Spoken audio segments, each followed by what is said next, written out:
tinfoil hat. Oh, what the fuck are you guys even talking about? Global controls will have to be imposed, and a world governing body will be created to enforce them. Welcome to Tinfoil Hat. We go deep, homeboy. Aaron, open your mind. Drink from the fountain of knowledge. There's lizard people everywhere. That's some interdimensional shit. Wake up, Aaron. This is only the beginning. Dude, you just blew my mind. Are you ready to get your mind blown? Good morning, Swarm, and welcome to Tinfoil Hat. You know I am. You know I am. I'm here to do. I'm here to Rock. join me on the man, the myth, the legend, Xavier Guerrero. What's up? I hear big things are happening for We Don't Smoke the Same. New studio, we rocking. New vibes. Someone Look got at fired. that. Somebody's the alpha male of weed smokers, and on the ones and twos, the man. To know him is to love him.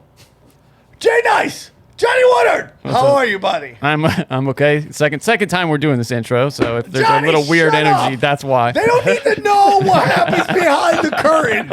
Why'd you do that, Johnny? Listen, guys, big announcement. The tickets for the big 500th go on sale Friday. This Friday, that's right. Grab your tickets now. What's the name of the place it's going to be at? Diversion Amusements. Diversion Amusements. Diversion Amusements. Your tongue is just in revolt. Huh? It really is. Yeah. It hates me right now. Diversion Amusements, and the ticket's going to be there. Going to be two shows. First show is the 500th episode, and then the second show is, in fact, a stand-up comedy show. Grab your tickets only at samtripoli.com. I'm seeing videos of the place we're going to be playing. It looks pretty cool, right? It's fun. It's got the arcade. It's got a couple bars. It's going to be great. Maybe Tell them I'll how many tickets though. So you got to get them quick. So listen, so what happened because of this COVID stuff, the tickets went from 300 to 250. And if they sell real quick, they said they would petition that another 50. So grab your tickets quick. It's this Saturday. We're going to work on a deal with this. We're working on a deal right now with this casino called the Golden Gate. It's one of my favorite casinos, and it's on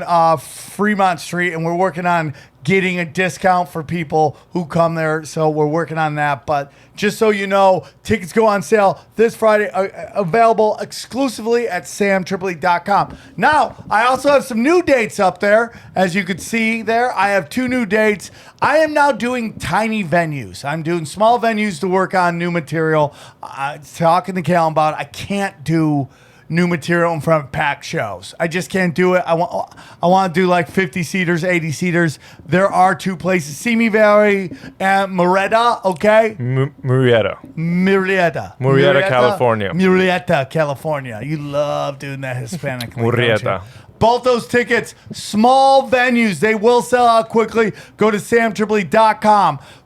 Okay, also, we're going to be, I'm very excited, our tickets are moving quickly for our Spokane and our Tacoma shows. I think the Tacoma show is already sold out. Here's the thing. Some of you guys are asking us, are they going to do mandatory vaccine passports? We have talked to the club. At this moment, those aren't happening. Okay? I will not do a show if they ask you to have a mandatory passport. We will not be doing those shows. That is agreed upon. It's not happening. I won't participate in fascism. Okay? So no, as of this moment, they're not asking for passports. At any show he performs at. At any show I perform in, I will not do it. And guess what? If they ask, you'll know because the show will get canceled. So just go to samtripoli.com for all of my gigs. Yeah, August 26th, I'm at Murrieta. I'm doing a Rival Coffee. That's where I'm at. And then on then September 3rd, we're at Spokane. Then Tacoma on the 4th. And then Simi Valley on September 8th. I'm at a pizza place. I don't care. I'm here to rock, bro. New dates are coming. Pizza, huh? Pizza, weird. Okay, Yeah. Johnny. Is there a basement? Johnny, Is how there do a you basement feel? in that one? Johnny, how do you doing? feel about What that? are You you feel doing? better doing that, Johnny? Guys, if you're looking for premium content, all you have to do is go to samtripoli.com. Under links, they have all 3 of my premium content shows. Tinfoil Hat Zero, Conspiracy Social Club. We Don't Smoke the Same is on there. And then Broken Sim. Yes, we just did one last night. It's going to be on there by the time this episode's out. It got a little political last night. Yeah, Oh. I think it's just the place we don't do conspiracies. That's how I view Broken. Okay, I'm down with that. It's my comedy show. And then, guys, I think I'm going to have my new special up very soon on samtripoli.com. That's all there. New T-shirts, bro. T-shirts of pure fire. They are there, and I can't wait to see them. Disobey. Yeah, how do they look, bro? I'm going It's looking good. It's very millennial. Yeah, what do you mean it's I very like it. They're like the millennial? obey. Yeah, it I is. love Well, obey. Yeah, like I this. do. Like, yeah. It's meant to be like kind of playing off that for sure. And you can get those in different colors: black, white, and gray. Yeah, those are all great local celebrities available. Why Such a Sheep? Those are available. Is the chicken-headed snake god out yet? Oh. It is not yet. Oh, I can't wait for that one. Really? Yeah, dude, that's a trip, man. That's a weird one. I like that shirt. I might make that a limited edition. Okay. But I also like it. I like them all. It's a killer shirt, Johnny. I like it. I'm telling you, I just think it's a trip. I'm a glad we definitely covered up weird your. one. I'm glad we Shaped- covered up your genitals. His genitals were in it to begin with. And Or lack of genitals. yeah. He just let you smooth like a Okay, Ken doll. enough of this. Guys, support the show. Love us. Love you. We love you. I hope to see you in Marietta. Okay. And I also want to see you in Vegas for the Big 500. Now, just so you know, if this thing sells out real quick, I'm playing something special on the 15th. So it might be Friday, Saturday. Buy extra see. tickets. We'll see. So everything come together. So this Friday, grab your tickets. This is a very important show we did. We had some people who are trying to work with homeless veterans on how to stop the 22 suicides a day that are going on. God bless them. Every day, and it's a very interesting talk, and I hope you guys enjoy it. I will be gone for a week, so we will be dropping the Dallas Swarm Tank on you, so it'll be the live show. You can see it, and you'll be able to watch it. I hope you guys have a great week, and I'll see you when I get back. Enjoy the show. Drink from the fountain of All right, super excited to get into today's episode, man. I've been wanting to do an episode on this. We're going to cover a whole lot of different subjects. 2 gentlemen that join me today, they deal with Veterans Affairs, and I'm very excited to have them on. This guy's part of the Swarm. We've been connecting a lot, talking, and finally glad we can get him in. Please welcome Cris Pacheco, okay, and his friend Robert Graves. How are you guys? Pleasure. Thanks for having us, man. Thanks for coming on, buddy. Thanks for being the best dressed ever in studio. Oh man, yeah. Hey, I wanted to represent, and I wanted at least if the show bombs, at least say that guy was good looking. Brother, there is no bomb. Even when we think it's a bomb, we're always blown away by how much everybody likes it. So there's 0 possibilities of that happening. So to relieve yourself of any kind of pressure like that. No. So for those who may not be familiar with you guys and what you're doing, can you tell us a little bit about yourself and then what you guys like to do? So my name's Cris Pacheco, like I said. So I'm a mortgage loan officer. So that's what I do for my day-to-day. Marine Corps veteran from 2014 to 2018.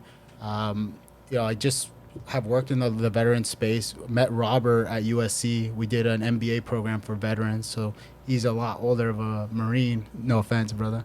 Than me. A lot older. Looks great. Like I don't even want to know what a lot older is to No. you. I didn't mean that. He's a more mature Marine, a previous generation Marine. But yeah, just I live in Orange County, and I do 90% of my business is VA loans. So kind of the inspiration behind us talking and everything was, getting very intimate conversations with veterans on a daily basis because, I'm handling their finances. And, the stories, as we'll touch on, are mind-blowing, like just, where they're at. And there's a lot of common denominators. And that's the kind of stuff we wanted to bring. But, Robert? Go ahead, Robert. 10-year Marine Corps veteran. I stepped on the yellow footprint September 11th, 2000, and was in 29 Palms when the the towers crashed. I came out.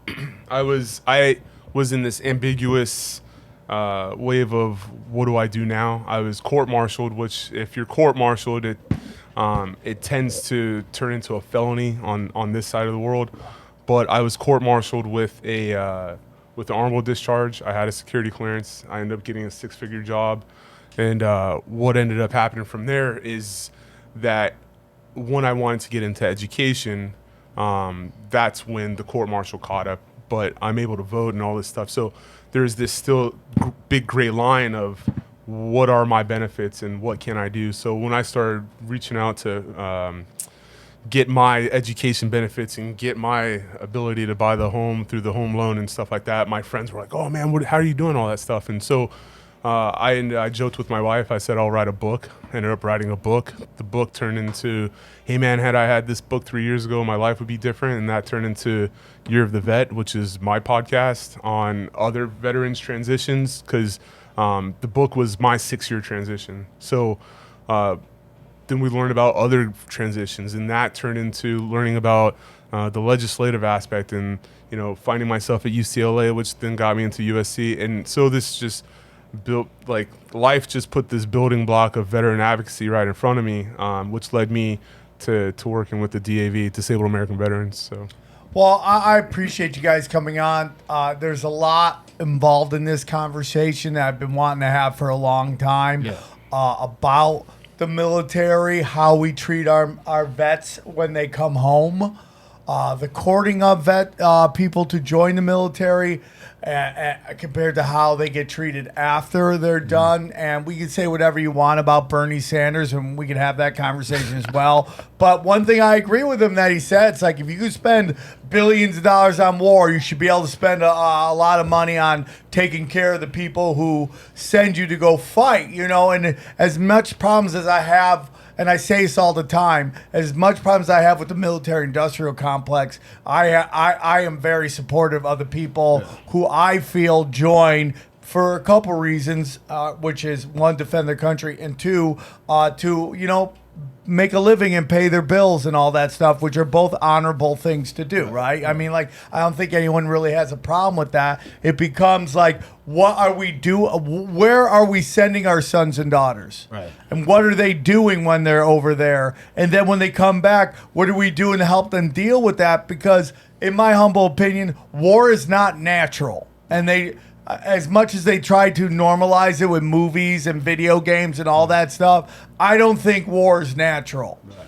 I think it's banker stuff, and it's not really what we're built to do. Right. I think we're built to love and have families and do all that stuff. And when we do this, we see and experience things. And then when we say we, I mean you guys, because I didn't go, but these people experience things that are shocking to the system and leave marks and have long-lasting effects on people.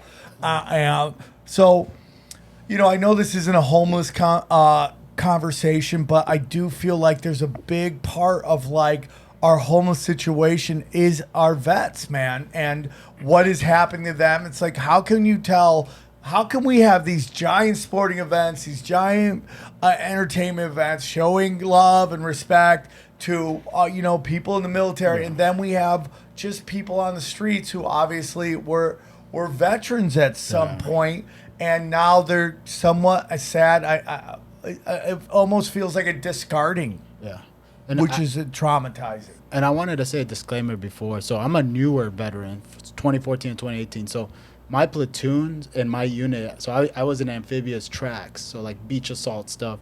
The platoon before me, so if I would have joined a year before, I would have gone to Afghanistan, gotten shipped up. They were the last ones to go. So I basically just ported up, rode on a ship from Korea to Thailand, which is crazy, to Australia. And that's a different type of the military, because when you think of the military, you're only thinking of guys going straight to the Middle East, I don't think you need to make that disclaimer, because that's not really your choice. Like, they send you where they send you. Right. You would have gone wherever you want to go, wherever they had sent you, correct? Correct. And I just wanted to state that, because there is a lot of what's the word, like false valor, stolen valor, within the military. So I like to disclaim that. Like, How common is that? Oh, like people have balls to just say, "Hey, I did this. I was there without." Well, you can buy ribbons. I mean, you can buy ribbons at the PX. You can buy ribbons online. It's a great YouTube hole, by the way. If you want to go down it, watch these guys get called out by actual veterans. It's wonderful. To watch it's guys who have said that they're Navy SEALs. Look at just the story of the guys who claim they shot Osama, right? Tim Osman. I'm very aligned with you with everything, military industrial complex. I didn't want to make that show about this. I didn't want to scare Robert either, so I don't know where he lines up. He came and agreed last second to do this. We don't have to get into any of that. But like just the books that have been written, like several books have been written of like, oh, I killed Osama, I killed Osama, and these guys like fight over each other, just like the astronauts fight over each other, like who touched the first. We have rock, a real situation in this country, not just in this situation, but many different areas of opportunism. Yes. And people stepping into it, and how there's not a lot of punishment for being caught, putting out a false identity, a fake story, and all that stuff. After the checks cash, I mean, what's done? Nothing. I mean, and that's kind of where we live in our society. We see it a lot of people stepping in and telling stories that they never really lived. And I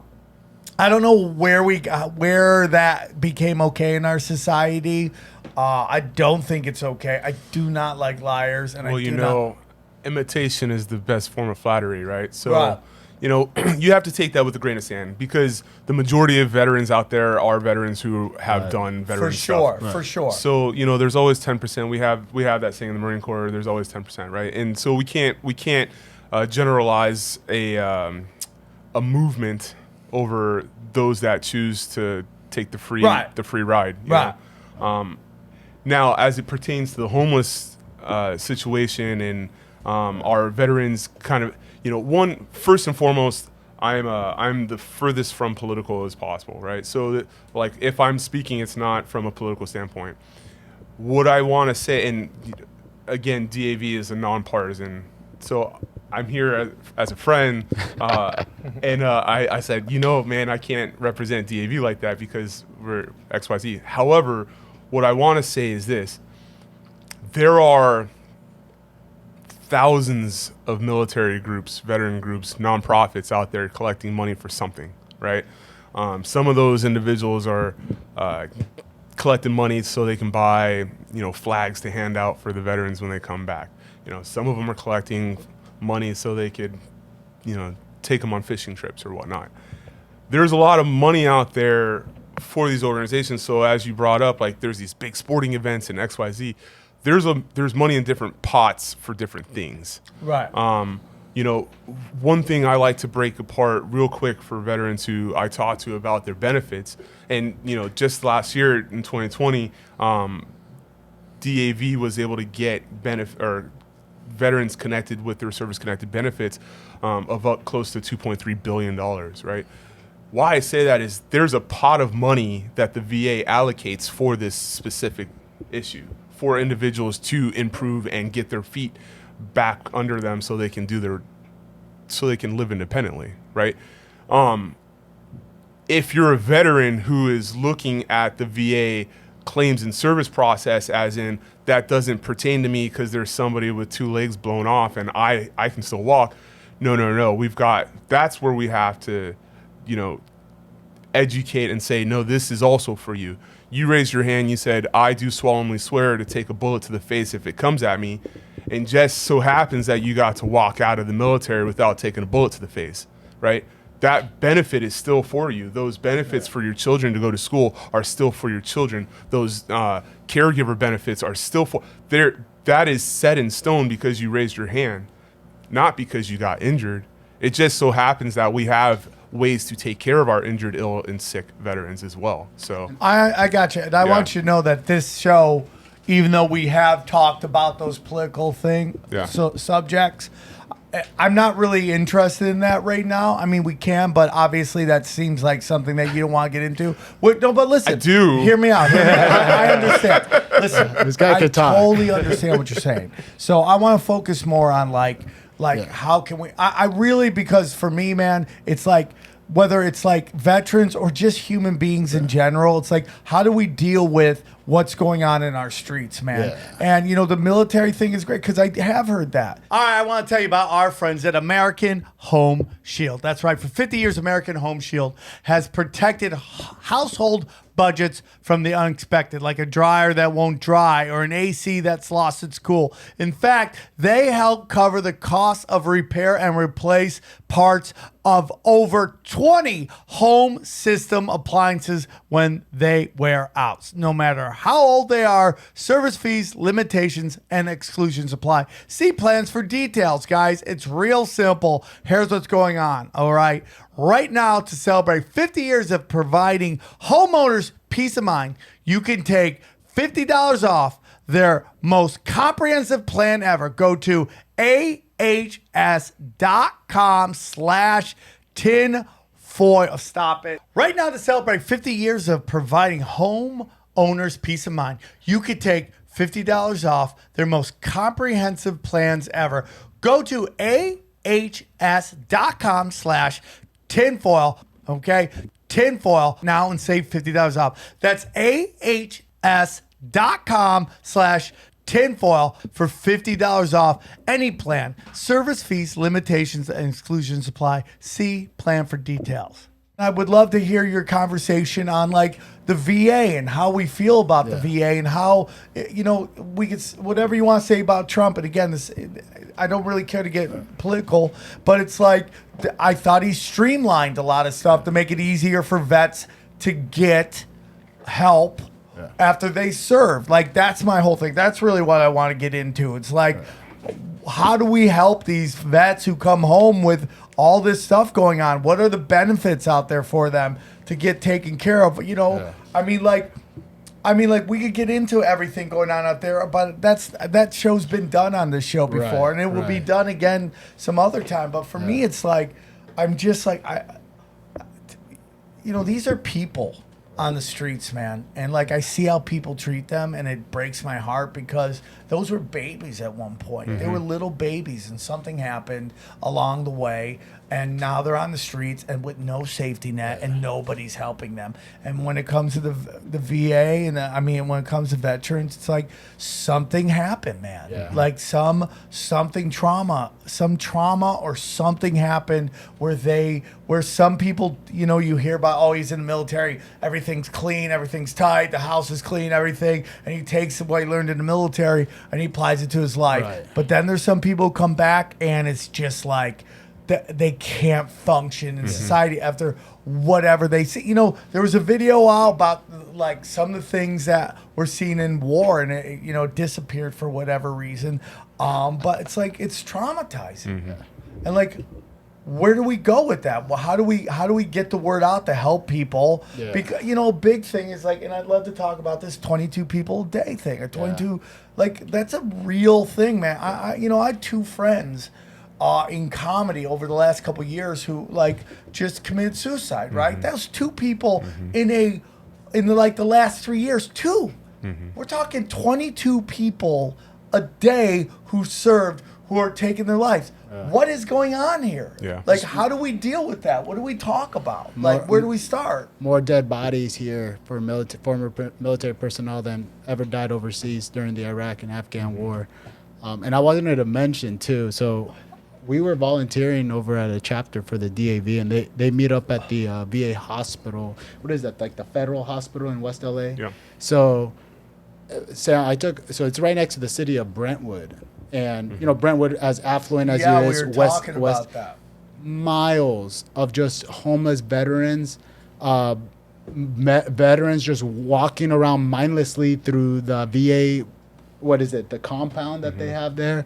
I mean, I'm hearing guys from other VA guys that I'm working with, of guys taking their own lives at the VA hospitals themselves. I've heard of that as well. It's insane. And you had touched on something earlier, Sam, that you were saying about Bernie, not to get political, but he was saying, why aren't there more opportunities? Why aren't there money? And one of the baselines that I wanted to talk about on the show is that it is available. It's not necessarily the government that is holding these guys back. It's the individual themselves. And granted, there's some things that they have to work through, but ultimately it comes down to there's a choice as well to be made to want to get help, to go and get that help. You know, the solution is for individuals that have the ability to listen to podcasts and, you know, YouTube and do all their own research, that have connections to friends like, you know, myself and Chris, that they listen and they hear that the help is in getting involved with the service organizations. You mentioned Legion earlier. I'm with DAV. You've got AMVETS, American Veterans. You've got Veterans of Foreign Wars, VFW. You've got, you know, the VVW, the Vietnam Veterans. There's these groups that are set in stone that have been here since DAV's been here for 100 years, right? Where we have a process of, one, getting individuals service connected. And you know, through the chapter work, they have homeless stand downs and veteran stand downs where they open it up to the community, and maybe, you know, for 3 days straight, they have processes to, one, get their service claims connected. Service claims is getting, when you say you're service connected, it means that you've gone in to get taking care of all the injuries, the illnesses, or the wounds that you've served or suffered through while in service. That means, like, if you twisted an ankle and, you know, 6 years later it turns into chronic arthritis, right? That's because you twisted an ankle while doing a ruck march, or, you know, some type of MMA training or something like that. Backs, some common stuff is tinnitus from shooting rifles. These are little things that add up, that individuals can now put a monetary buffer between them and the streets. I say it all the time. If you get service connected, it's the difference between being on the right side of the tracks and the wrong side of the tracks. I could not have, me personally, could not have taken care of my family while in school if it weren't for my service connected injuries. Now, not everybody gets out and they're, you know, service connected. Not everybody's going to get 100%. I mean, let's just put it like this. A 10% service connection might be a $200 paycheck. 100% service connection is a $3,500 paycheck, right? And this is for life, tax-free. And so if you can give yourself a buffer between being broke and poor and not feeding your kids, and then, you know, having that ability, might as well go in there and see what you can get. If you're service connected, right? If you're service connected in California, your kids can go to Cal State for free. Any public college, UC start, Cal State, Long Beach, Cal State, LA. It's a lot of money. It's a lot of money. So a lot of savings. Right there off the bat, there's another way to provide and protect for your family. But what's not happening is we're not going back into the very start of COVID, when everybody's like, oh shit, we're all gonna die.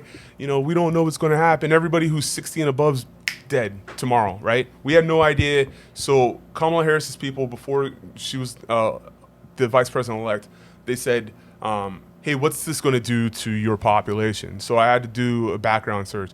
Okay, let's take off all of our 60 and above members. We would have lost 80% of our membership. 80% of our members in DAV are 80 or 60 and above.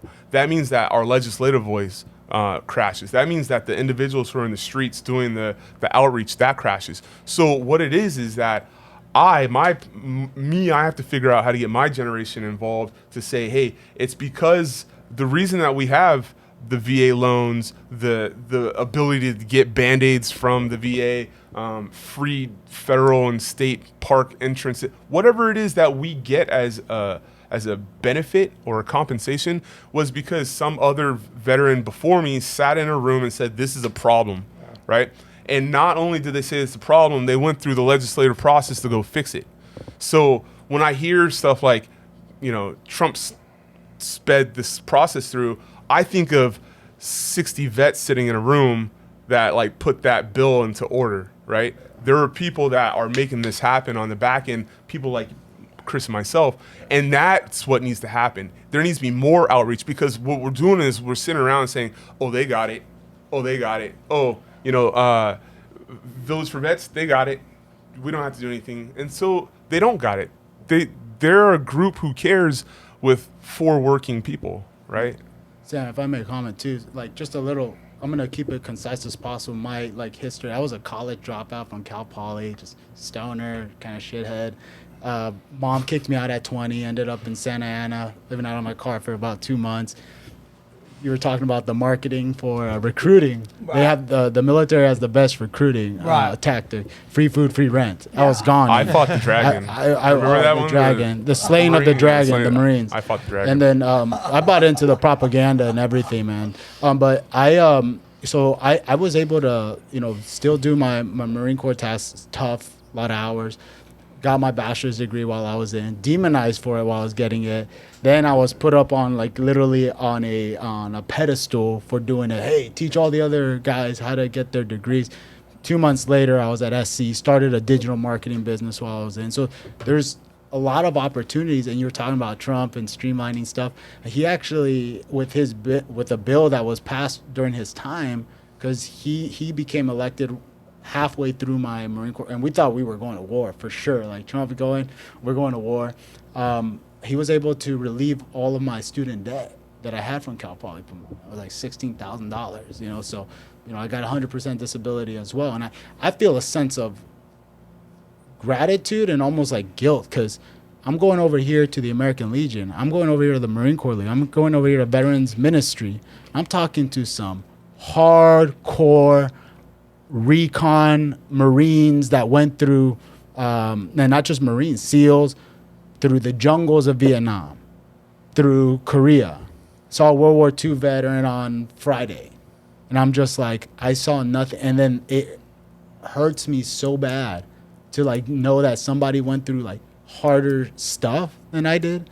And that's kind of part of my energy of okay, how can I give back as much as possible for something that's given so much back to me? And in our class, I was one of the younger guys in the MBA course. There's some crazy stories of guys who have recouped their life, after struggling with some things. Do they all get the same benefits? Like if you were in World War II and you were in Vietnam, it does not matter? Come on. Yes and no, right? Okay. I would say 98% yes. Not up until last year, though. He and I were able to get dependent benefits where our wives or our husbands could get money for taking care of us since they no longer can have a full job, right? So the Caregiver Act was put into place so that the benefits that we received as post 9/11 vets was also extended to Vietnam vets, but that wasn't. And World War II and Korea vets. So here's a good fact, right? Something that got me really engulfed in the legislative process is this.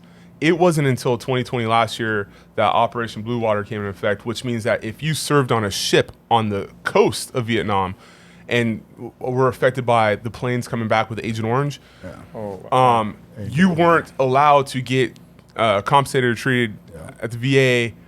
You were able to get treated, but you weren't. It was not considered a combat-related illness because you were on a ship outside of Vietnam. But again, there was a bunch of crusty old guys and women that were like, "Hey, this ain't right.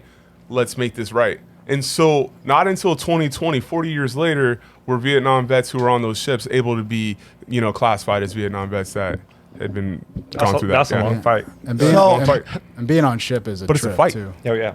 All right, everybody, I want to tell you about our good friends at CBD Line. That's right, CBD Line, one of our oldest sponsors on the show, longest running sponsors on the show, and we love them very much. These stressful times, you need tools in your tool belts, and no one can help you more than CBD Lion.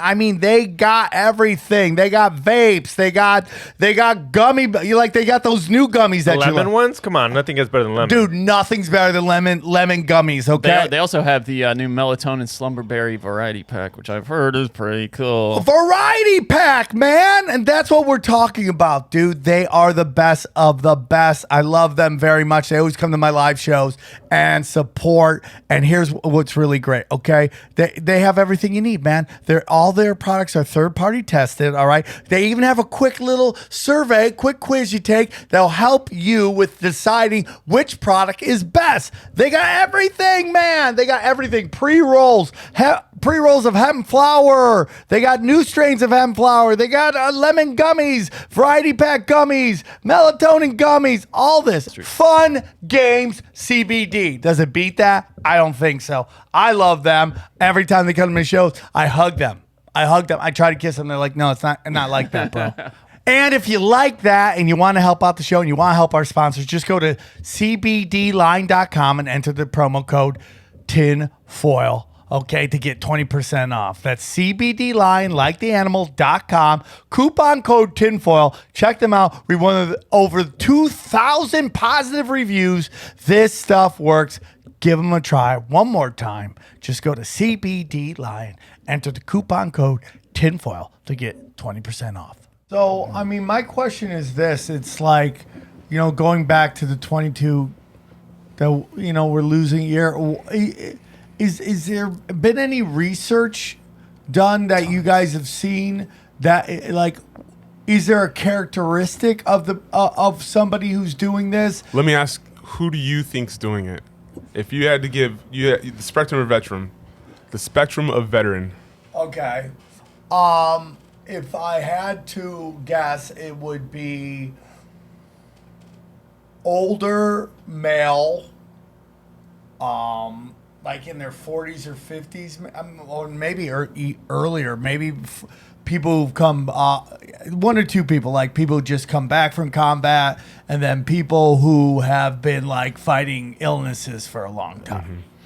Believe it or not, research coming back is showing that our Vietnam vets, our Vietnam, Korea vets, our older vets who have lost family and who are on set, what's the word? Income things, fixed incomes, right? Shit's going up. They can't afford it no more. Exactly. Yeah. And so guys saying, I mean, that generation came back. There's still Vietnam vets to this day who will not classify themselves as veterans because they were treated so badly on the back end, right? So when they came back. And so when they came back, I mean, and that's why we do a lot of stuff for our Vietnam veterans currently. And like I think you just had an episode on Kent State. That wasn't that a thing where they were throwing the ribbons inside. The guys were throwing the ribbons. Yeah, there was a large anti-war movement that I think, if they looking back, they were most 100%. Yeah. That sounded very Bill and Ted's right there, but it like 100% focus on the wrong people. Yeah. And to continue the conversation, I mean, it's across the board. Suicide's going from our fresh vets coming out to our oldest vets leaving, right? But there's research and studies going into it. Research and studies are fine, right? And it helps us educate and have the conversation. But again, what needs to happen is we never stopped. Look, I swear to protect and serve, right? That stuff needs to carry on the back end. However, what's going on is individuals, and I pulled this out. This is, I didn't mean to bring this, and it's not a plug, but How to Grow a Beard, a Military Transition Guide Back to Civilian Life, right? That's the book I wrote. And I pulled it out because something we were talking about got me thinking about identity, right? What happens is when Marines come out, they're so tied up in being, look, man, I'm a Marine. And they get locked up in that identity where being locked into the identity is the quickest way to fail. Yeah. Because there's no fluctuation of I am also a hard worker, or I'm an electrician, or I'm a father, or I'm a Christian, right? Yeah. There's no separation between I am this service member and you deserve, I'm supposed to have this job. I'm supposed to have these benefits. I'm supposed to have this job. I was told that I would have a 6-figure job coming out. And then when they get out, the reality of not having a mentor, not having somebody to turn to as a quote battle buddy, not having a resource, right? If you're not resourceful in, you're not going to be resourceful out, right? So you have to find somebody who's resourceful. If you don't have that resource, and we have this process called TAP and TAMP. I think it's changed now, but Transition Assistance Program, essentially. We have about 5 days in the military to figure out how to transition to be a civilian. There's a buddy of mine, Drew Lucas. He was shooting bodies 2 days before he got out. Right? 2 days before he got out. That dude has gone through some astronomical demons, right? And I found him. I saw him pop up on Instagram. I was like, bro, you're live. What's up, man? Are you in town? When that happens, when we have those friends that had to have those quick transitions, what I've seen, me personally, is that they have the hardest time. The quicker you have the transition from being in the sandbox to being back a quote civilian and having to deal with this, that's hard, right? The people who've been in the military the longest, the 30 years coming out, that's hard. You go in as a 17-year-old kid, maybe 18, maybe 20, right? And then you live that whole life of being, whether it's 4 or 20 years, all you know is that. Then you come out here and you expect that transfers over into the workforce, and it doesn't. Me, myself, I was told to put a leash on it. You're not a Marine anymore. And I lost the one thing I thought you hired me for is gone. I need not to compare it, but this is kind of like my homies that go to jail, prison. Yeah. They come out and they don't know. You leave from like this. It's exactly thing to compare. Going back. Yeah, You can compare that you should Institutionalized. compare that. It's institutionalized. Yeah, institutionalized. Yeah, they love it. Some of them want to go back. They're like, I don't want. Dude, I know what to do every day. We have those conversations. Imagine wanting to go back Unreal. to kill or be killed, and it's atrocious. You ask any veteran, hey, how was Iraq? It's freaking miserable. I was watching a project for New American Century. They literally had the Halliburton contract Dick Cheney guys across the street in the green zone living awesome, and the Marines were across the street Unbelievable. with contaminated water that Halliburton was paid billions of dollars to keep clean.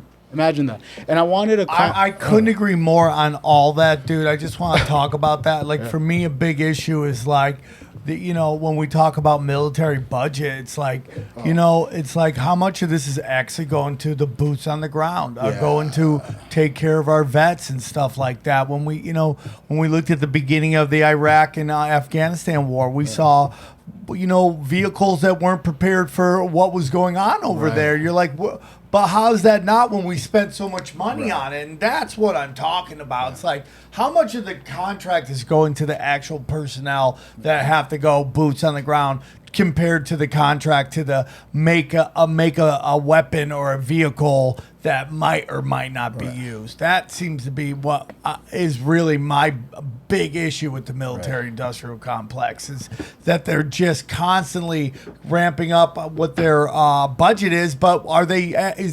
Does that equal better conditions for the boots on the ground people? I mean, I know that the vehicles for sure there has been a transformation. And I think there was a huge, and correct me if I'm wrong, Robert, if there's been a huge outcry for like, hey, how do we make these vehicles safer? How do we make these things safer? I know, so I was in amphibious assault vehicles. So those things were blowing up like all the time, right, in Iraq. And they don't even have, they were tracked vehicles. Now they got the V form. They got vehicles that eat IED, the explosive devices and stuff. So I think that the conditions as far as like the individual boots on the ground is getting better. What do you think, Robert? When I went to Afghanistan, I say all the time, we built Tent City. I built Tent City. I put sandbags together, and there was no running water. There's no laundry. So anything that's going on today is better than when I was there. So,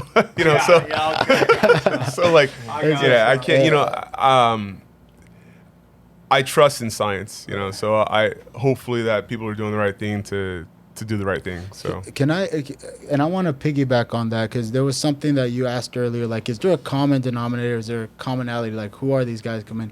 So this just happened to me a couple of months ago, actually. I had a guy who literally went to school, did no combat, did exactly what I did, no exposure to trauma or any type of war or anything, just took his life. About a week later, I know another Marine, another scout sniper that posted on his Instagram, fair winds, brother, Valhalla. And it's always, every time I see that, and it never fails, I don't go 1 week without some veteran posting, hey, this brother, rest in peace, brother. I was like, man, he looks kind of young. I was like, hey, what happened? Killed himself. 90% of it is kill themselves. 10% maybe a heart attack. He already had a pre-existing condition. 90% is kill himself. And I know for a fact, I was like, oh, they go to war? More and more, less guys are going and being exposed to that. So it's like, and the problem is still persisting. So like, one thing that I've noticed, Sam, is he touched on it, the identity factor. These American legions, like these places where like you would think like these old guys go and hang out, those are becoming obsolete. So the culture of veterans has changed as well. They don't like staying in packs. They don't like staying in fellowship. I'm in the American Legion at San Juan Capistrano. So San Juan Capistrano, very sleepy town, 30,000. They didn't have a fire department before. The American Legion veterans were the volunteer fire department. So if there was a fire, the veterans, the old guys, they had their own jobs, would go and handle the fire. And I was like, this is insane. This is crazy. I was like, you can't even get these guys off of fucking TikTok anymore, man. Guys are watching nurses dancing around and shit. Yeah. And I'm like, where is that culture? So part of me being involved with those groups as well as Robert, we want to bring that culture. Yeah. Any veterans out there, because this is obviously a podcast that guys are listening to on devices, and I don't know if the old guys listen to this stuff, but the newer guys, if you guys are listening to this, please be a leader in your community. Like you always say, from a legislative level, from a community level, be that leader from a community level, because you never know whose life you might save. Yeah, I want to get, and I totally agree with that, man. I mean, it's like, I'm sober, I'm in sobriety, and you get people coming into it, and you start watching this change in them, and I'm like, you got to game plan this stuff, man. You got to, it's like you don't just get in your car and drive. And it sounds like somewhat what's happening with the military is that when these guys get out, they're just getting in their car and driving without necessarily a destination to go. So when you brought up that, like, you're no longer in the military, you're no longer a Marine when you go to this job. We don't need you to be a Marine anymore. What is the psychological feelings going through there? Yeah, man. First and foremost, it's a real punch to the chest, right? There is that tightness in your chest. It's like, oh, something's happening here. This is real. And then you have this processing, like, well, then why'd you hire me? Right? Because to be a Marine means to be efficient, effective, a go-getter, and self-starter, right? But I mean, all that stuff, I can be all that stuff without being a Marine as well. So it took me some years. So my story is, when that happened, I got into a pretty bad spot where I had to kind of have this talk with God and say, hey, I'm ready to do what I feel like you think I'm supposed to be. Now, when I went through that process, I ended up studying hypnotherapy, and I have my master's in sports psych and stuff like that. But I learned about self-identity crisis. I mean, it's deep because it goes anywhere, right? InfoWars, like, do you think that his identity is wrapped up in his show? Yes. You know what I mean? Yeah. Right. Like, what is he without his show? And we saw with Serena, with her knee injury, right? She was, or was it Venus? Which one had the knee injury? She was like, I'm a tennis player. It's like, oh, well, you have to find something outside of that. And not until she found out something outside of tennis was she able to get back into tennis. Right. When I was told I'm not a Marine, there is this, like, very abrupt, like, you hit a wall, what do you mean? And then you have to do some self-evaluation of, like, then what am I? If you didn't hire me to be this, then, like, what am I even doing here? And I'm okay because I've always had a psychological background, but a lot of individuals don't have the tools to pull themselves out of those moments, right? What do you mean I can't be a ballerina anymore, right? Like, this is what I've been. Football players, right? So I engage a lot with merging vets and players right here in Los Angeles, MVP. A lot of those guys are good friends of mine, but what they do is they've brought in the professional player aspect as well as the veterans. We sit down, we work out together, and we do an hour-long roundtable or a fireside talk, because you have to understand some of those professional players have been playing Pop Warner since 6, right? And then they get cut from the NFL at 34, and they're like, or 24, they're like, man, all I've been doing is playing football. What do? I went and got some BS degree, in basket weaving. So No, I those get that, guys, dude. It's very similar. The very identity, similar. yeah. I mean, so we have to look at that as a number one process of welcome to the world. You are no longer this, but let me tell you what you are, right? Let me show you what kind of value you do have. And so, going back into the getting involved with the VSO process, the DAV, let me just touch on this. One thing we try to get out there and educate is that, one, go get your claims and services taken care of, right? Go get your benefits so you can have that monetary buffer.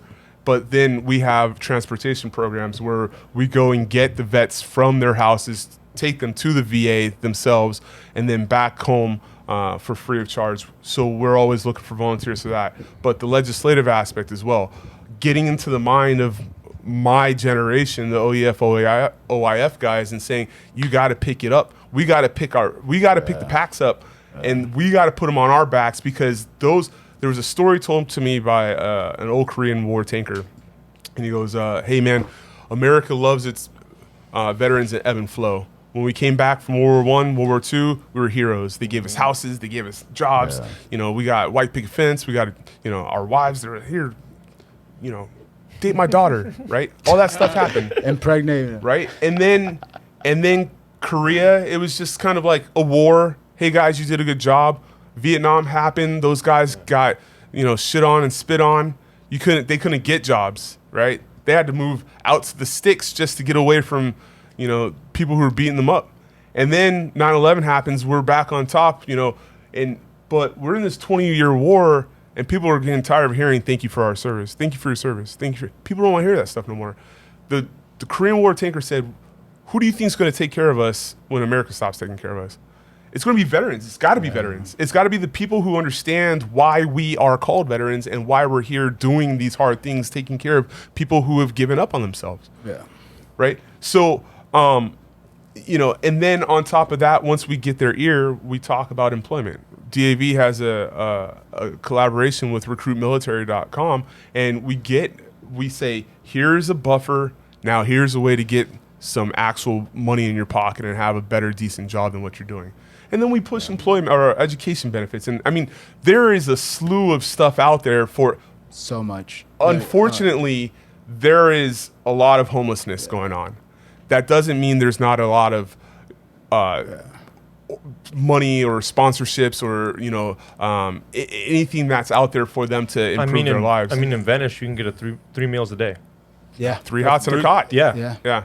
The money's there. And I think that's a misconception. I don't know if it qualifies as a PSYOP, but that organizations try to push upon trying to get more money. Like, hey, take care of our vets. There's an abundance of opportunities there, and I saw it firsthand. Even some of the guys, Sam, that I'm this Wednesday, I'm going to the OC Fair with a Marine I serve with. He just got hired as a LA City Fire, and he's thanking me like, dude, I'm so happy that you kicked my ass to get myself into college when I was still in the Marine Corps. I don't know where I'd be now. Like, and I see the other ones that they wanted to go get blacked out drunk instead of study at night. Yeah. They're struggling. That you know what I'm saying? though. That happens anywhere. So, and I wanted to comment too, the identity thing. Sam, I'm also sober as well. I haven't drank since December 24th of 2016. Huge enhancer. My dad passed away when I was 17 from drinking, from alcoholism. So I was going down that slippery slope too.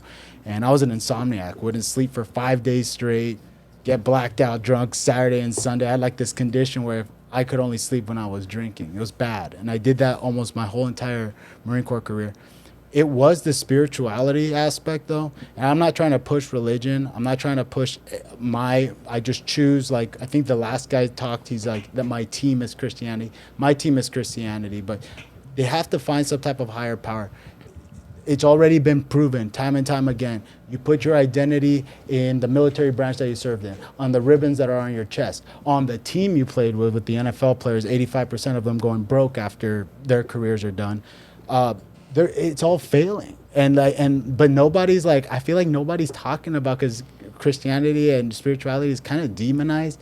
I mean, I'm a 3 times a day meditator, and I read, I educate myself. I try to bring that health aspect, but it is a sacrifice of time and leisure as well. Thing. That's a big thing, and you got to make change for change to happen.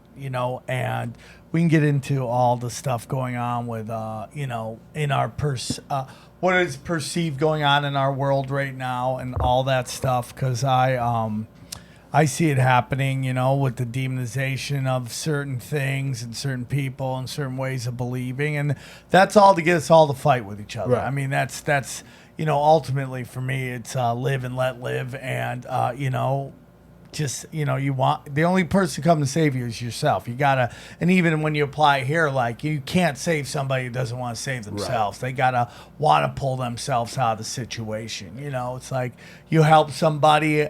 You give some. Sometimes I like to help people who are going through stuff all around here. Right. And you hand them a couple bucks, and I ask them their names, and I always say, man, nobody's coming to save you. You gotta save yourself. Mm-hmm. And that's like me. I had a really bad drug problem, and I had to get out of my own way. Nobody was gonna do it for me. I had to do it for myself. And with the vets and stuff like that, there's a lot of trauma on top of trauma on top of trauma of all the stuff going on, and it's tough, man. And I want to get into a couple things with the VA and the prescription medication that's being handed out left and right, if you're okay with that. I mean, so I think we all need, not to get political, but we all want to discuss like what healthcare, what is good. I think we all agree that we need a system that people don't go broke with trying to take care of themselves, right? Like, it shouldn't cost you $100 million to get your heart fixed, right? Or something like that. I'm sure that's not what it costs. What was that movie where Justin Timberlake was in it and they came and took his heart? He paid for it, and they... I don't know. No. Oh, they repoed his heart? It was probably called repo or something like that. That's so funny. Yeah. I know what you're talking about. They would repo it. But give me that. As I go, is there stuff that we could do to the VA that would help the process, to stream it? I mean, there are a lot of people that the VA is, trying to help. So that's an issue. But is there things that could be done different at the VA that could help people? Look, so again, playing the DAV VA card, one of the VA, for me personally, I've had 2 knee, 2 shoulder surgeries from the VA, and I have been on the phone on hold and driven to the VA to go talk to the person I'm on hold with. However, when it's all said and done, I feel like they have our best interests in mind. They're trying. Yeah. It's a lot of volume to deal with. It's a lot of volume, and you know what? If you go into a VA, there's a lot of moving parts in there, and so I think realistically, if there was an answer on how to improve the VA, it would just be more individuals in the community educating on what's out there. So, for instance, there's if I went to the VA, there's the ability to go to activities director and get myself involved with stuff like the Winter Sports Clinic, which is something that we have at DAV. But we send veterans to Colorado to go learn how to be physical, going down mountains or ice skating or bobsledding, stuff like that. And that's a week-long free clinic to get individuals off the couch back into motion, right? The same with our National Disabled Veterans Golf Clinic.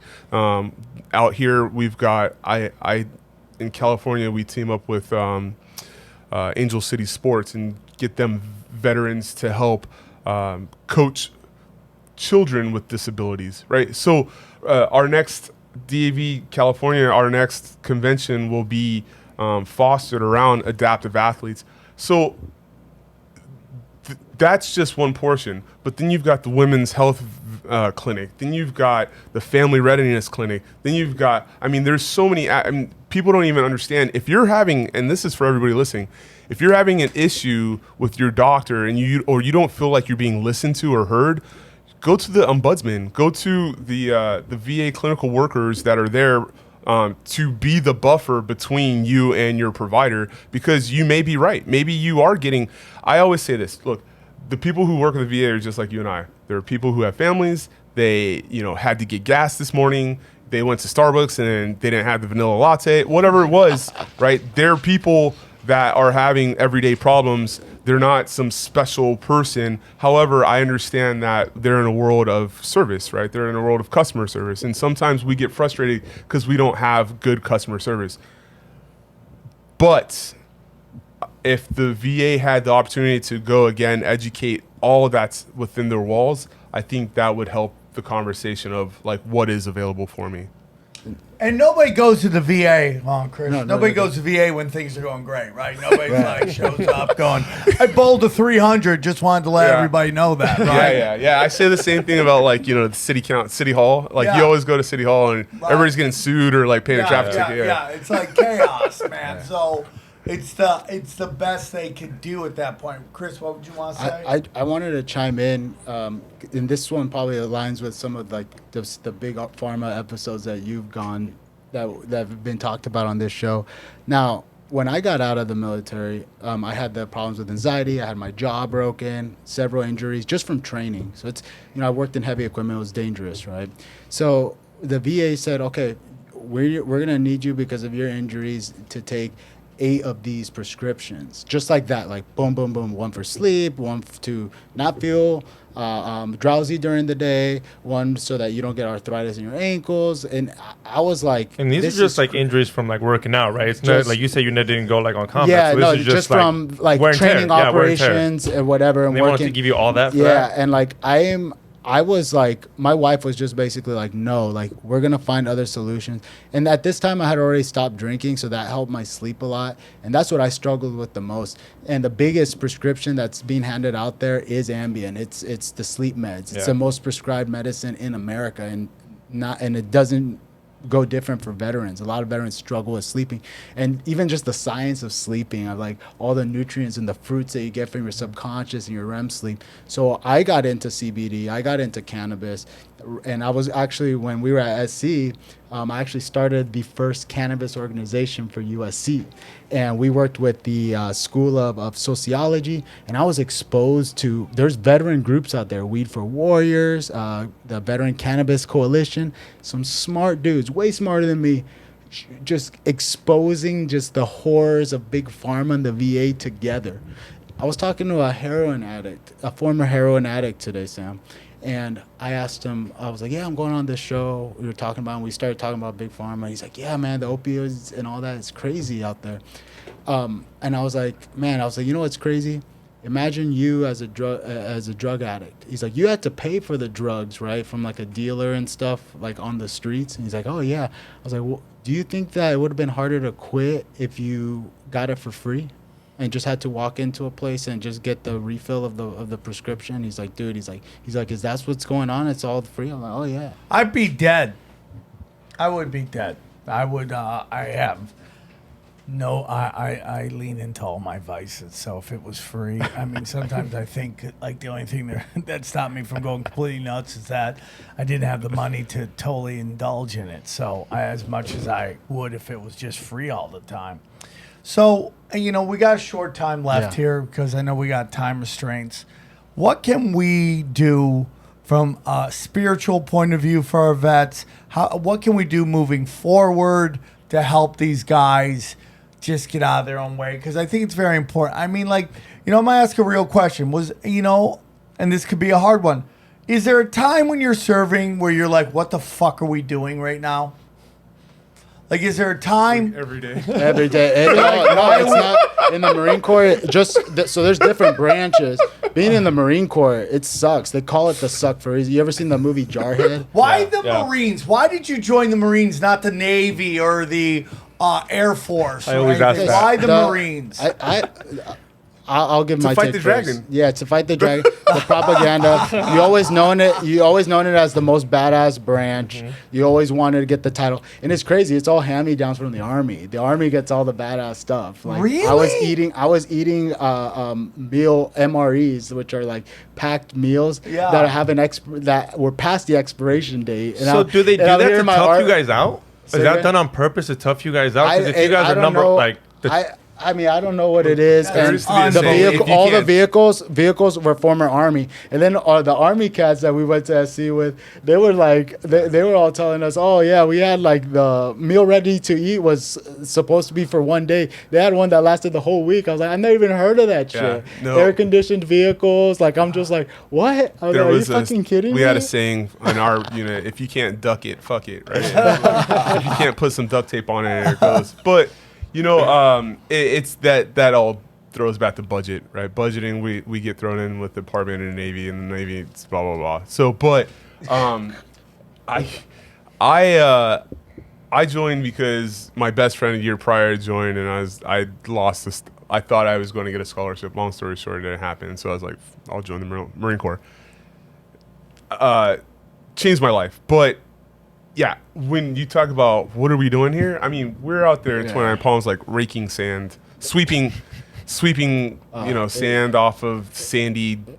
I mean, it's just like, why? Why are we doing Sand off the sand. I'm trying to mop the ocean. They call don't step on the sand. But when you were in Afghanistan building the bases, were you? Yeah. Because I did listen, dude. I always felt very guilty. My grandpa, my uncle were in the middle. My great uncle died in World War II Yeah. at 21 years old in Germany. I would be lying to you if I say I didn't have a little part of me that was super guilty that I didn't do it. Yeah. So, like, when I got asked to do USOs, even though my act was not right, I was like, I'm going to figure out a way to do 10 minutes of comedy that they'll enjoy, that I don't have to, so I could give back in my little way, right? Yeah. So I would go to Afghanistan. I remember just looking around and going, what are we doing here right now? I'll tell you, man, when Google Earth came out, I put a little, my buddy and I, on his 20th birthday, his friend sent us a Listerine bottle of gin, and so he and I, we like hiked about, I don't know, a quarter mile from tent camp and tent city, and then I pin that sometimes, and I zoom up, I start scrolling out, and then you just notice that you were two kids in the middle of a desert that nobody knows about, and that trips me out. That's what trips me out, is that like we understood our mission, he and I, right? We understood why we were there,